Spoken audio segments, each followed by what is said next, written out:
MLA Travis Toews, I would like to say thank you very much for apologizing for all the woundedness and hurt and damage that we as Albertans have encountered. I'm sure many or all of us know people, families, friends that have lost their jobs through this. And I would like to say that some of this, I've heard individuals describe it as draconian. Measures from government, measures from employers. And I've seen it in the media described as draconian. So my question is, what is the government planning to do to help these people that have lost jobs, have lost homes? What is the government doing with their own provincial employees, and what is the government doing to help encourage employers to back away from these measures that are draconian? And I'm hoping your measures are strong measures, but not more draconian. Thanks for that question. And in terms of moving forward right now, one thing we did is we opened here in stage 2, basically opened everything up. Pardon me, we did drop our vaccine mandate. There was always a rapid test option, but as a government, we dropped our vaccine mandate as an employer. We wanted to lead by dropping it. It's gone. It's gone. At the same time, we're calling all of our staff that aren't working in the office back in the office. We're going to bring them in here in the upcoming week. So we're working to lead by example on that front. You talk about the hurt and the pain, the loss. There's been so much loss and we hear about it. We hear about it in the personal stories. And I would guess every one of us has a story about loss. That's our reality.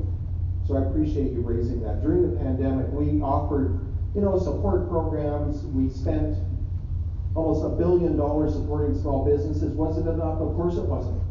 There was many businesses that failed during that time. We could not offset all of the losses that were incurred. Albertans lost their jobs during this time as well.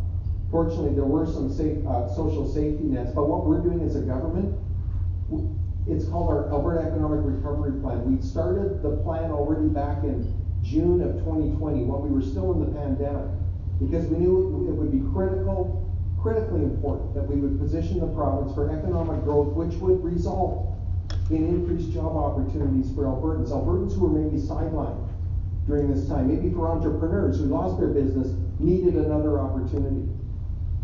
So that's what we've been doing. In this budget, we've earmarked, allocated $600 million to assist Albertans to reskill and get back into the workforce, find a job where they can support their family and contribute to their community. Thank you, government. It's going to be $600 million over 3 years. We're expanding. We're buying 7,000 seats at our post-secondary institutions. We're not block funding. We're not just giving them the cash.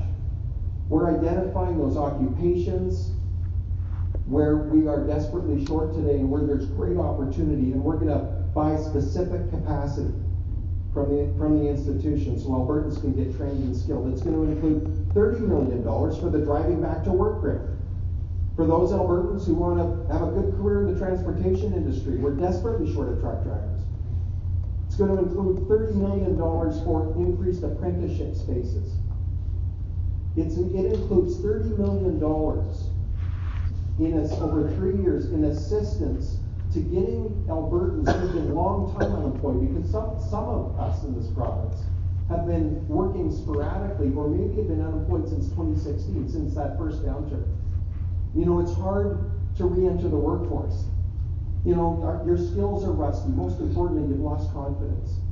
So we've got programs in place where we can assist these Albertans who maybe need a WIMS course and a first aid course, maybe need a little bit of help to get back into the workforce, because you know what? Right now there's opportunity. There's more opportunity now to get a good paying job in this province than I think there's been in 10 years. We need to help that demographic of Albertans re-engage, get employed, have the dignity of work, and be able to provide for their families. Thank you. I have to talk to you further about this, Emily. And if I could just supplement that, I just wanted to add, Minister Toews at a previous meeting was talking about the healthcare capacity issue. So Rhonda, to your question about the measures, part of it was around the fact that we had to protect the ICU, and no, that's okay.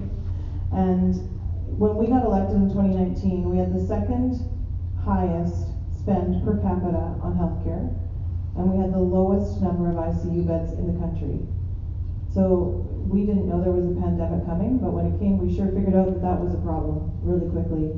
And I'm happy to say that on top of all the other measures that Minister Toews talked about, there is funding in this budget, and there's a plan for expansion of healthcare capacity and some redundancy in our system so that there's surge capacity such that measures like you're referring to will not be necessary, because the healthcare capacity will be there in the future. So I hope that that supplements the question for you. Thank you, Emily. Tracy, I would also like to be able to talk to you further about this.